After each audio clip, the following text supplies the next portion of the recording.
Hearn. Good afternoon. How are you, sir? Good afternoon. I'm very good. Good.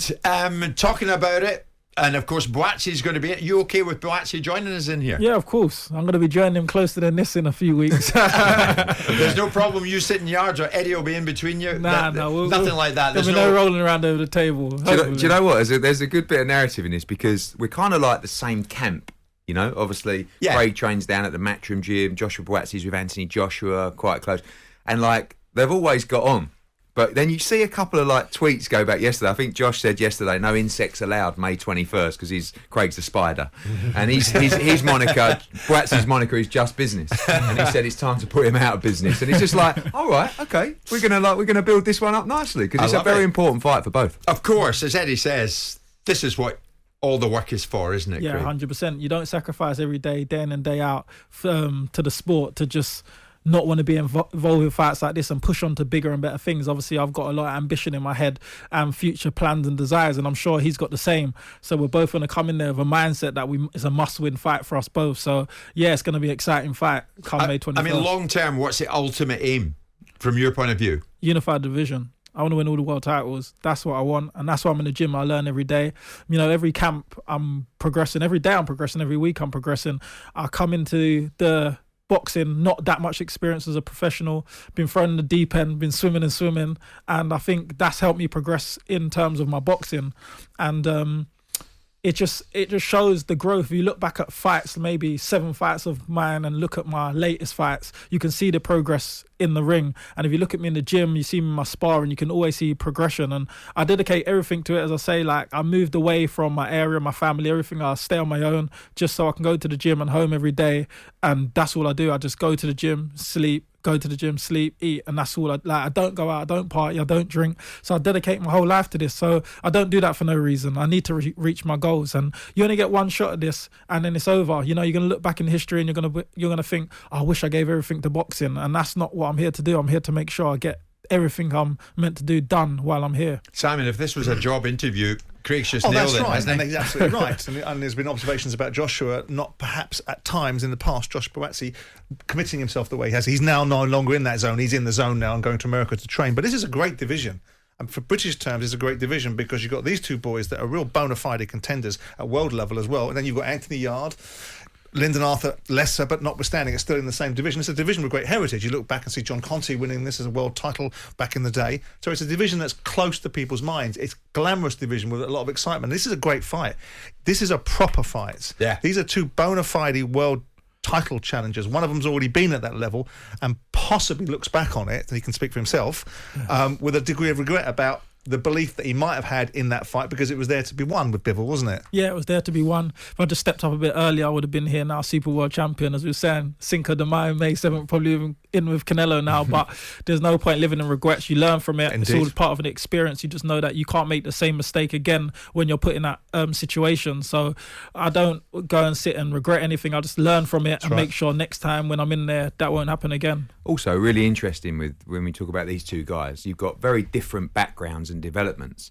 You know, Joshua Buatsi was an outstanding amateur, went to Rio, won the bronze, came out, signed a big deal with us, got the progression on all the big shows. Then you got Craig, who come through a completely different route, didn't fight on the big shows, struggled for activity, sat down with him after he just won a fight in Belfast, I think it was, on a Saturday night, and said, do you want to fight Frank Buglioni next week at a stadium at last minute notice? And he went, like, what else have I got, really?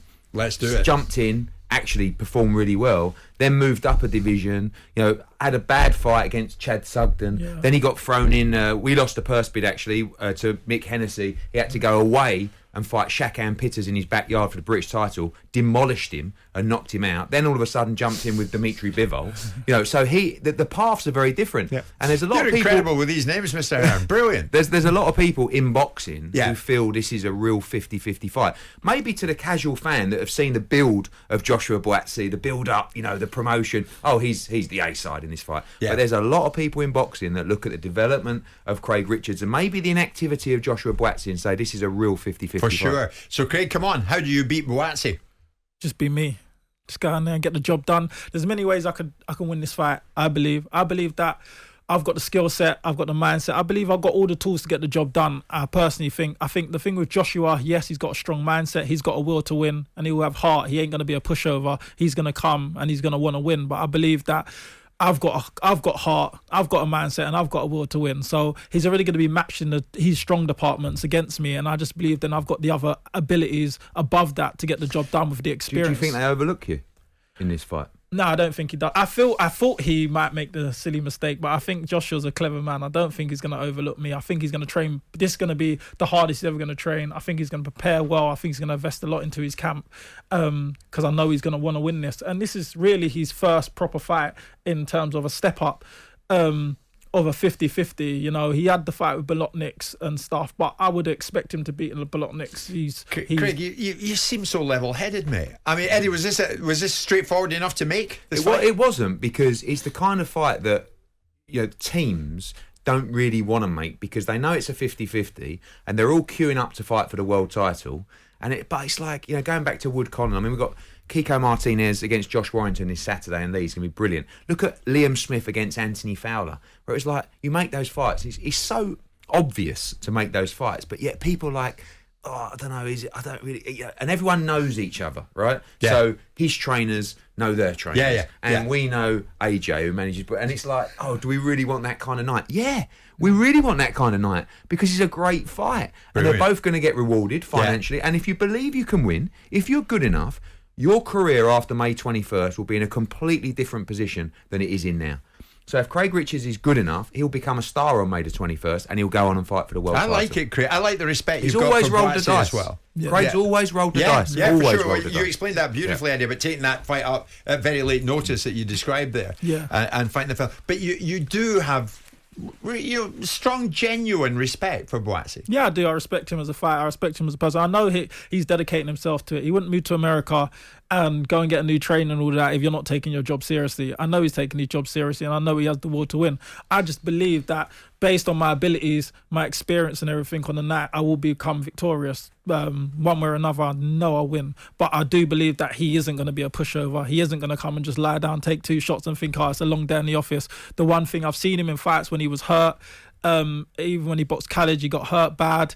He gritted down, bit down his gum shield and pulled through the fight to get the win. So I know that he is going to try to grit down, and I've just got to make sure it's the point where you can't do any more to grit down. You just got to get you out. Do you mind, Craig, if we ask Buatsi in the next few minutes how he's going to approach it and how he sees it on the night in terms of beating you? Definitely not. All ask right. him everything you want to ask him. My God, we've got it all this lunchtime, Eddie, haven't we? Jim White and Simon Jordan. Monday to Friday mornings from 10 on AM, on DAB, via the talkSPORT app and on your smart speaker. talkSPORT.